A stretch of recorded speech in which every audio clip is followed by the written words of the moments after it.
Hello friends, வணக்கம். இப்போ நான் இன்றைக்கி ஒரு பிரியாணி ரெசிபி தான் காமிக்க போகிறேன். ஏற்கனவே நான் ஒரு சிம்பிள் வெஜ் பிரியாணி நான் போட்டிருக்கேன். இது ஹைதராபாடி வெஜ் பிரியாணி அந்த ஸ்டைல். இப்போது இதில் என்னென்ன தேவைன்னு பார்க்கலாம். இது கேரட் கொஞ்சம் எடுத்திருக்கேன், பீன்ஸ் கொஞ்சம், பட்டாணி, இது ஃப்ரோசன் பட்டாணி தான் கொஞ்சம். இங்கே காலிஃப்ளவர் நான் அதை சுடு தண்ணியில் போட்டு எடுத்து வச்சுருக்கேன், உப்பு மட்டும் போட்டு. பொட்டேட்டோ இந்த மாதிரி கட் பண்ணியிருக்கேன், இந்த மாதிரி கியூபிக்கல் இந்த மாதிரி தான் நீல வாக்கில் கட் பண்ணியிருக்கேன். இந்த மாதிரி கப்பில் நான் 3 போட்டிருக்கேன். 3 போட்டு நல்லா இதை ஊற வச்சுருக்கேன். இப்போ ஒரு 15 மினிட்ஸ் ஆயிடுச்சு. அதுக்கப்புறம் தக்காளி, 2 தக்காளி, பெரிய தக்காளி, ஒரு 4-5 சில்லி கட் பண்ணி வச்சுருக்கேன், வெங்காயம், புதினா அண்ட் கொத்தமல்லி, இதுக்கு தேவையான நெய் கொஞ்சம், இஞ்சி பூண்டு பேஸ்ட்டு. ஓகே, இந்த பிரியாணிக்கு ஃபஸ்ட் ஸ்டெப் என்னென்னா, ஒரு கடாயில் இந்த மாதிரி கொஞ்சம் எண்ணெய் போட்டுட்டு இந்த வெங்காயம் இருக்கு இல்லையா, அதை பாதி வெங்காயத்தை நான் இந்த மாதிரி நல்லா போட்டு, ஓகே, எண்ணெய் நல்லா காஞ்சிருச்சு. இப்போ நான் போட்டுக்கிறேன். வெங்காயத்தை நல்லா டீப் ஃப்ரை பண்ணி நல்லா ப்ரௌன் ஆகணும். அது வரைக்கும் அது நல்லா, இது கொஞ்சம் டைம் ஆகும், ஒரு 5-10 மினிட்ஸ் ஆகும். பாதி வெங்காயம் தான் போட்டிருக்கேன். இது மேலே போட்டு நம்ம தம் பண்ணேன். இதில் ஒரு பாத்திரத்தில் தண்ணி போட்டு நான் ரைஸை வேக விட போகிறேன். அதுக்கு ஃபஸ்ட்டு இந்த மாதிரி இருக்கு இல்லையா, ஷாஜீரான்னு சொல்லுவாங்க. அதுதான் ஹைதராபாடி டிசைனில் அதிகமாக யூஸ் பண்ணுவாங்க. ஹைதராபாடி மட்டும் இல்லை, நார்த் இந்தியன்ஸ் இதை ரொம்ப யூஸ் பண்ணுவாங்க. இது நான் கொஞ்சம் போட்டுக்கிறேன் ஃப்ளேவருக்காக. நல்லா தண்ணியில் நல்லா ஃப்ளேவர் இறங்கும். அப்புறம் ஒரு பிரிஞ்சி இலை, பட்டை கொஞ்சம், ஒரு ஸ்டார் அனீஸ். இதுக்கு அவசியம் அந்த கருப்பு ஏலக்கான்னு சொல்லுவாங்க. கருப்பு ஏலக்காய் இந்த மாதிரி பெருசாக இருக்கும், நல்லா வாசனையாக இருக்கும். நார்த் இந்தியன்ஸ் பிரியாணியில் இது போடுவாங்க. அது நம்ம ஊர் ஏலக்காய், கொஞ்சம் கிராம்பு.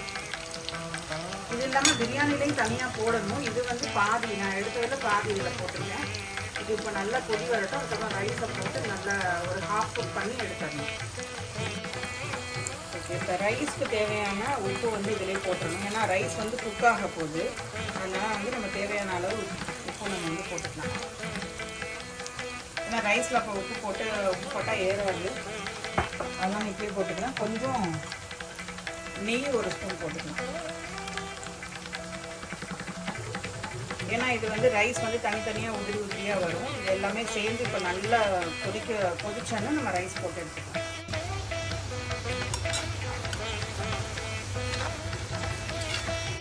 தண்ணி நல்லா கொதிச்சிட்ருக்கு. இப்போ நான் இந்த ரைஸ், ஊற வச்ச ரைஸ் ஆட் பண்ணிக்கிறேன்.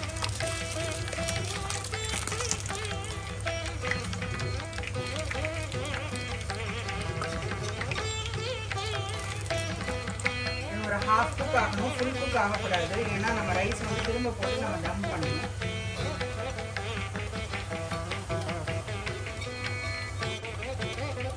ஓகே, இப்போ பாருங்கள், இது நல்ல ப்ரௌன் கலரில் ஆயிடுச்சு. இதுக்கு மேலே ஆக வேணாம், நான் அப்புறம் கசக்கும் ரொம்ப. இது அப்படியே எடுத்துறேன். நான் ஸ்டாப் பண்ணிட்டேன். இதை அப்படியே எடுத்து ஒரு டிஷ்யூ பேப்பரில் போட்டு வச்சுக்கலாம். கொஞ்சம் எண்ணெயெல்லாம் அப்படியே ட்ரைன் ஆகிடும். கொஞ்சம் ஆறுனா நல்லா முறுமுறுன்னு ஆகிடும். எடுத்திருக்கேன், ஒரு குக்கர் ஒன்று எடுத்திருக்கேன். அதில் ஆயில் கொஞ்சம், நெய் ஒரு 1.5 ஸ்பூன் போட்டுக்கலாம்.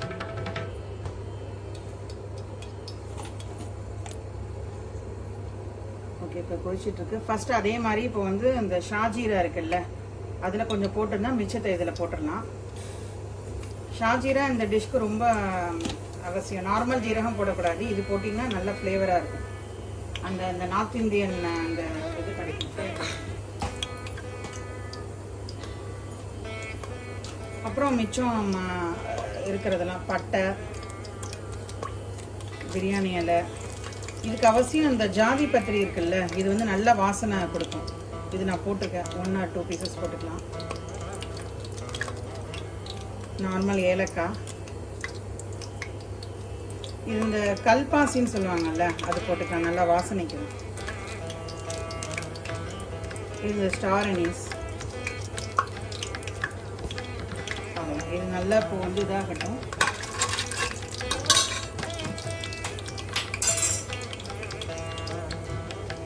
இப்போ இந்த வெங்காயம், மிச்சம் வெங்காயம் இருக்கு இல்லையா, ரிமைனிங், அதை போட்டு இப்போ நல்லா இது பண்ணிக்கலாம்.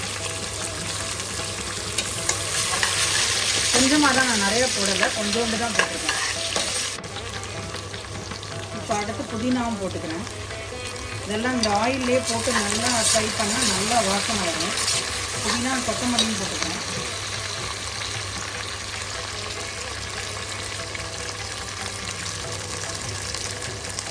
அப்புறமும் வேணும், ஸோ அதனால் கொஞ்சம் கொஞ்சம் போட்டுக்கலாம், பாதி பாதி போட்டுக்கலாம்.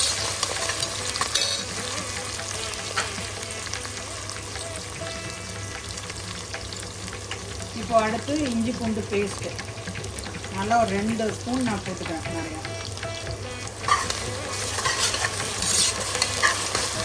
நல்லா இதை வந்து இதாகட்டும், நல்லா சாப்பிட்டு பண்ணிவிட்டு அடுத்து இப்போது மிளகாய், பச்சை மிளகாய், தக்காளி.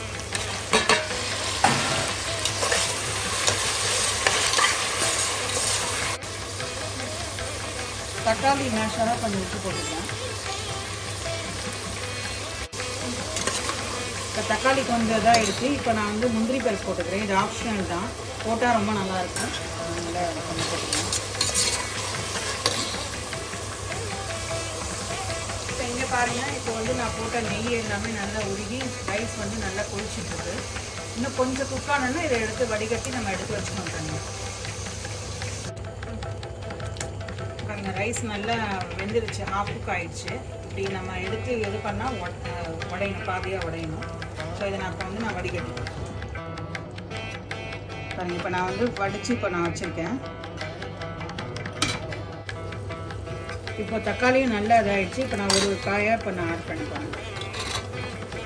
பீன்ஸு, கேரட்டு,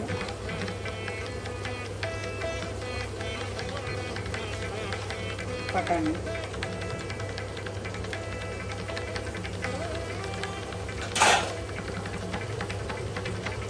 உருளைக்கிழங்கு. இந்த மாதிரி தண்ணியில் போட்டு வச்சா நல்லா கருக்காது, அப்படியே இருக்கும்.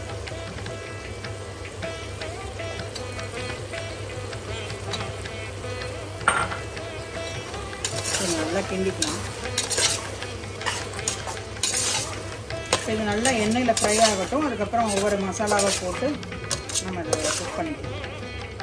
நான் வந்து காலிஃப்ளவர் வந்து கடைசியாக போட்டுக்கலாம், மசாலா போட்டு கொஞ்சம் இதாகட்டும். ஏன்னா அது ஆல்ரெடி வந்து சுடு தண்ணியில் வந்து வெந்தது தான், கடைசியாக நம்ம ஆட் பண்ணிக்கலாம். இப்போ தேவையான சில்லி பவுடர். என்னோடது ரொம்ப காரமாக இருக்கும், நான் நல்லா கொஞ்சமாக தான் போட்டுக்கிறேன்.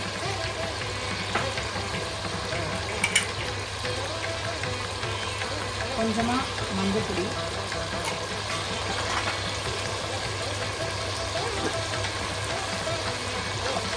ரொம்ப முக்கியம் இதுதான், அந்த குமின் பவுடர் சொல்லுவாங்க, ஜீரகப்பொடி. இது போட்டால் நல்லா வாசனையாக இருக்கும். இது அப்படியே நம்ம கடையில் இருக்குது, இல்லாட்டி நம்ம வீட்டில் கூட பண்ணிக்கலாம். நான் ஒரு அரை டீஸ்பூன் போடுறேன். அரை டீஸ்பூனில் 1 டீஸ்பூன் போடுறேன்.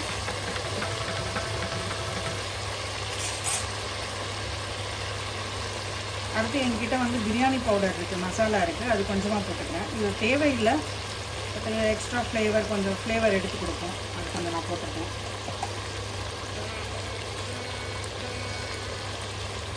கொஞ்சமாக கரம் மசாலா போட்டிருக்கேன். நம்ம ஒன்ஸ் வந்து ஃபுல்லாக முடிக்கும் போது திரும்ப நம்ம போடணும், அதனால் நான் கொஞ்சம் தான் போட்டிருக்கேன். கொஞ்சம் நார்த் இந்தியன் டிஷ்ஷஸ்னாவே வந்து இதெல்லாம் அதிகம் போடுவாங்க. இது என்னன்னு தெரியல, மேத்தி லீவ்ஸ். இது வந்து அப்படியே க்ரஷ் பண்ணி போட்டுக்கலாம், ஏன்னா அந்த டச் வேணும் இல்லை. இப்போ எல்லாம் நான் வந்து ஃபுல்லாக நல்லா அந்த இதிலே வேகட்டும். இப்போ அடுத்து கொத்தமல்லி பொடி, கொரியாண்டர் பொடி போட்டுக்கிறேன். அது ஒரு ஸ்பூனும் ஒரு 1/4 ஸ்பூனும் போட்டிருக்கேன்.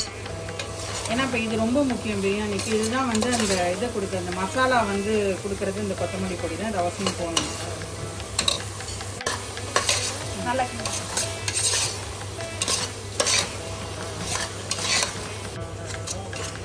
இப்போ இந்த காயெல்லாம் ஓரளவுக்கு நல்லா வெந்திருக்கு. ஒரு ஹாஃப் காய் இருக்குது. இப்போ இந்த ஸ்டேஜில் நான் இந்த இது போட்டுக்கிறேன், காலிஃப்ளவர் போட்டுக்கிறேன்.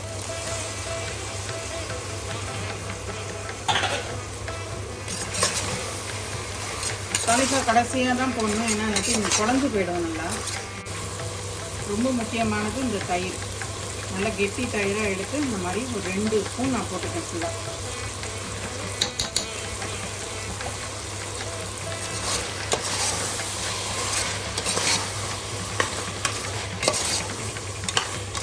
புளிப்பு இதுவே போதும்னா நம்ம லெமன் போட தேவையில்லை, இல்லாட்டி நம்ம லெமன் வந்து கடைசியாக போட்டுக்கலாம்.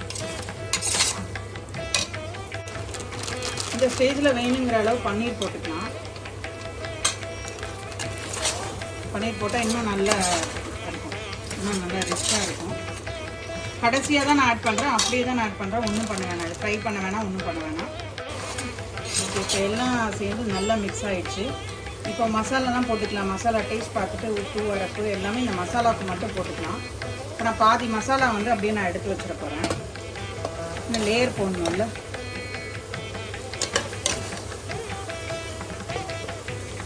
2 லேயராக போட போகிறேன். ஓகே, இப்போ இது வந்து இதில் அடியில் அப்படி போட்டுட்டு கொஞ்சம் நம்ம பண்ணி வச்சுருக்கோம் இல்லையா ஃப்ரைடு ஆனியன்ஸ், அதை ஒரு லேயர் போட்டுப்போம். கம்ப்ளீட்டாக சிம்மில் வச்சிடணும். இப்போ நம்ம இப்போ வந்து என்ன பண்ண போகிறோம்னா லேயர்லாம் நம்ம வந்து அடிக்க போகிறோம்.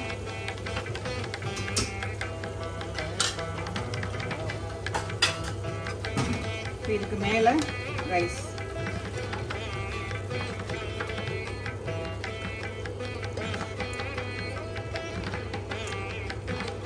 சிம்மில் இருக்கணும், இல்லாட்டி அடி பிடிச்சி போயிடும். ஃபுல்லாக சிம்மில் இருக்கணும்.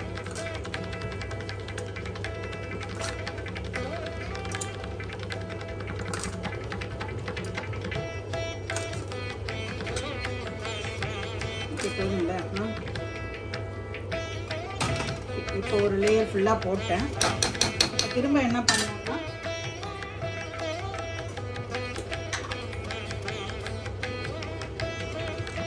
கொஞ்சம் மேலே வந்து கரம் மசாலா,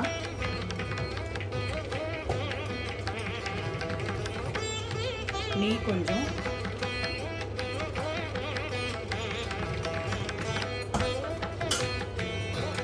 நம்ம எடுத்து வச்சிருக்கோம்ல தனியாக இந்த வெஜிடபிள்ஸும் மேலே போட்டுக்கலாம்.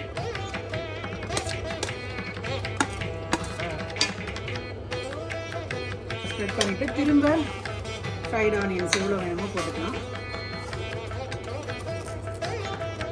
போட்டு மிச்சம் உள்ள ரைஸையும் போட்டு ஸ்ப்ரெட் பண்ணிக்கலாம்.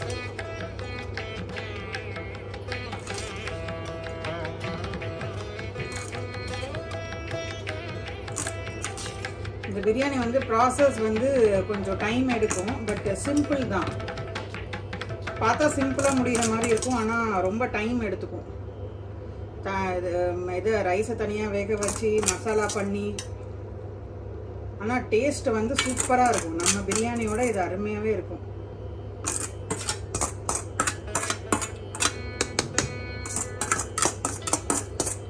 ஹைதராபாடி பிரியாணின்னு சொல்லுவாங்க. நம்ம ஊர் ஸ்டைல்னா ஒரே தம்மில் வைப்போம்ல, இது அப்படி கிடையாது. ஃபுல் ரைஸ் நான் போட்டேன். இப்போது மிச்சம் இருக்கிற ஆனியன்ஸ், ஃப்ரைட் ஆனியன்ஸ் மேலே போட்டுட்டு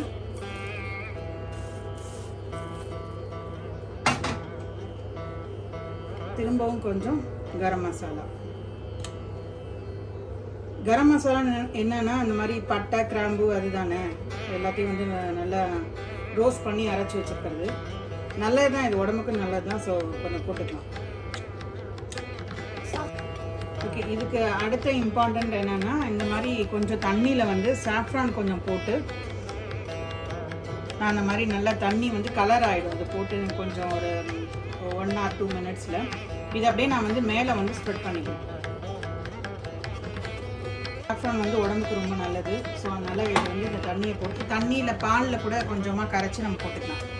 ஃபுல்லாக முடிஞ்சிடுச்சு. லாஸ்ட்டாக திரும்ப கொஞ்சோண்டு நெய் அங்கங்கே இப்படி போட்டு இதை வந்து நல்லா இப்போ வந்து தம் போட போகிறோம். 10 minutes to 15 10 to 15 minutes கண்டிப்பாக வைக்கணும். இப்போ நான் எப்படி போட போகிறேன்னு பாருங்கள். கடைசியாக மேலே இந்த மாதிரி கொத்தமல்லியும் மின்ட் லீவ்ஸும் போட்டு ஆட் பண்ணியிருக்கேன். இல்லை இதை வச்சு நம்ம ஈஸியாக வந்து தம் போடலாம். இந்த ஆவிலாம் வெளியில் வர முடியாத அளவுக்கு இதை நான் நல்லா அப்படி போட்டுக்கிறேன்.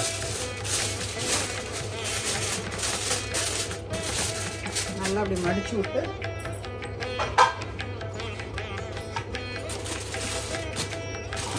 நல்லா லிட்டு டைட்டாக க்ளோஸ் பண்ணிட்டு நான் க்ளோஸே பண்ணிட்டேன்.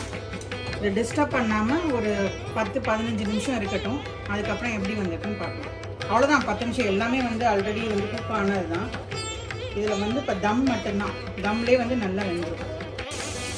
பிரியாணி ரெடி ஆகிடுச்சு, திறக்கலாம்.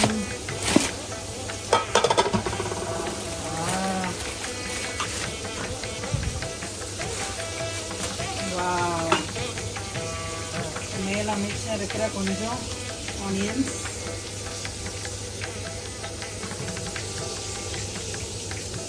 கொஞ்சமாக திரும்ப கொத்தமல்லி,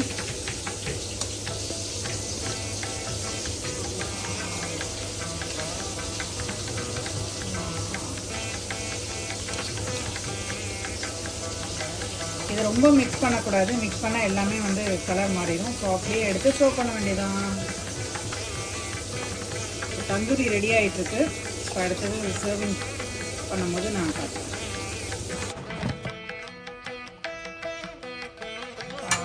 சூப்பர் பிரியாணி ரெடி. செம்ம வாசனை நல்லா திறந்தாங்க.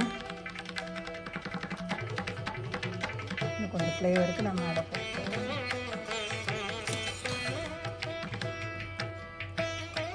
நான் சர்வ் பண்ணிக்கிறேன்.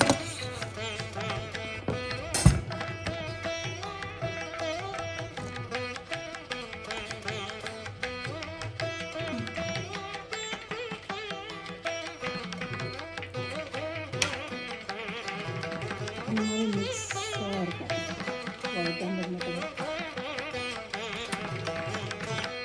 அதிகமாக கிண்டக்கூடாது, அப்போ இந்த கலர் ரைஸ்லாம் கிடைக்காது. அடுத்து குக்கும்பர் ரைத்தா,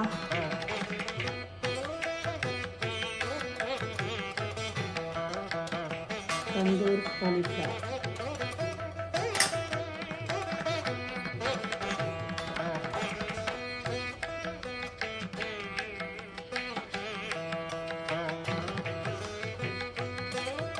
ஓகே கைஸ், இப்போ ரெடி ஆகிடுச்சு. பாருங்கள் எவ்வளோ கலர்ஃபுல்லாக சூப்பராக இருக்குது. இது அவசியம் ட்ரை பண்ணி பாருங்கள். எப்படி இருந்ததுன்னு கமெண்ட்டில் மறக்காமல் சொல்லுங்கள். சூப்பராக இருக்குது, செம்ம ஃப்ளேவர் பிரியாணி.